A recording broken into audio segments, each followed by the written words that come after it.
Hi, my friends. Today I want to present you a new story. Enjoy watching it. They didn't even look me in the eye. I had just logged off after finalizing the overnight server patch when two security guards, not my manager, not HR, appeared at my cubicle with stiff expressions and even stiffer instructions. Pack only what's personal. You're being escorted out immediately. No explanation.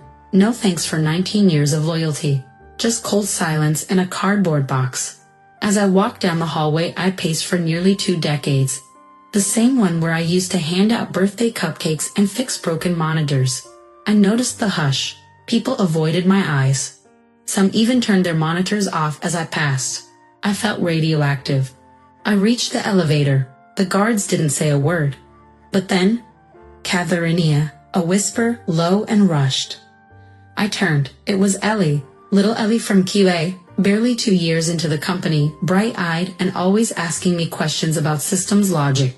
Her hand trembled as she passed me a post-it note behind her phone case. Then, as quickly as she appeared, she vanished into a conference room, eyes wide with fear. I slid the note into my jacket before the guards noticed. We rode the elevator in tense silence. Once outside, I sat in my car, the engine off, fingers shaking as I opened the note. They're hiding something big. Don't let them bury you, D.G. My stomach dropped. D.G. William Gilmore. The smug, overconfident VP of cybersecurity who joined just last month. The same guy who insisted on a full audit 2 days before I was fired. The same guy who barely looked at my credentials and made snide remarks about legacy employees clinging to obsolete roles. None of this added up. At home, I paced my kitchen like a trapped animal.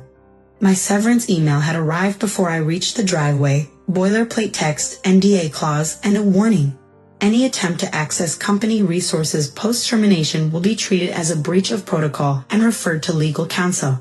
But they've forgotten one thing. I never decommissioned the dev mirror I built 10 years ago on an isolated legacy server for staging ad patches. It was hidden in plain sight, never on the radar of their newer monitoring tools. I opened the terminal and logged in. Access granted. The server blinked to life. Familiar logs appeared. And something else, a stream of deleted audit trails, with traces I never authorized. My eyes narrowed. Who in their right mind would route live transaction data through a staging mirror? I stared at the screen. Union Data Service. Never heard of it. But there it was flagged across dozens of micropayments. $30 here, $52 there. Thousands of entries. I traced the IP. It pinched back to a shell address in Maryland. Then the name popped up. William Gilmore, not directly, but through a proxy registration and a P.O. box connected to a strip mall UPS store. My breath hitched. What the hell is this? I leaned back in my chair, the room quiet except for the low hum of the server. They didn't fire me because I was obsolete. They fired me because I was close. Dangerously close, to something someone didn't want found. And William Gilmore? He just made himself my #1 problem. It was nearly midnight when I returned to the ghost server.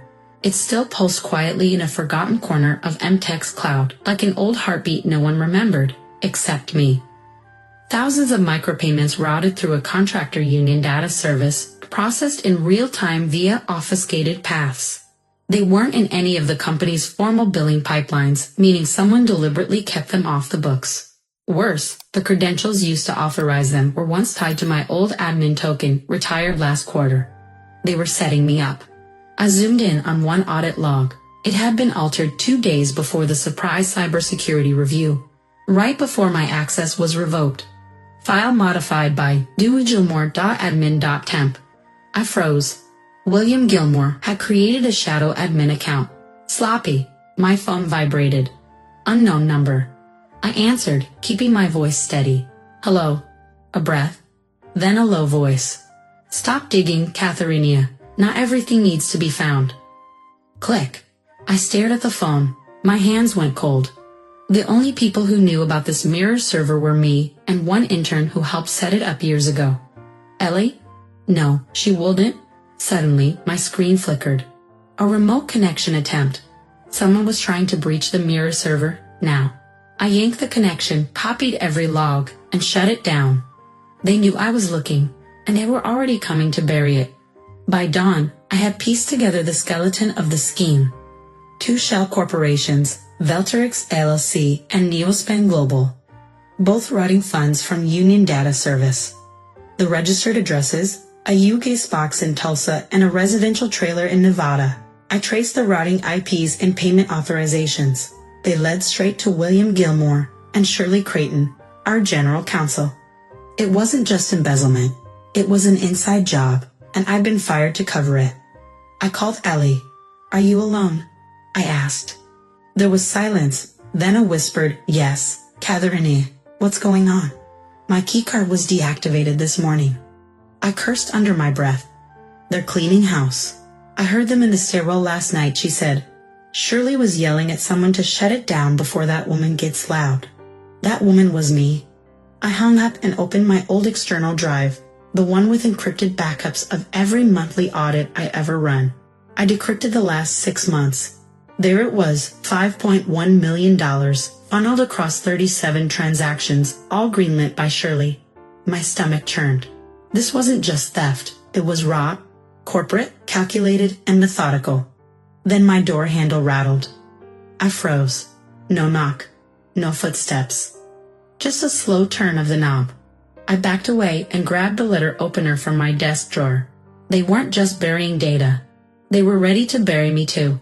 I didn't sleep the next night. Fear and fury fused into purpose. By morning, I had crafted a polite, remorseful email addressed to Shirley with a CC to William.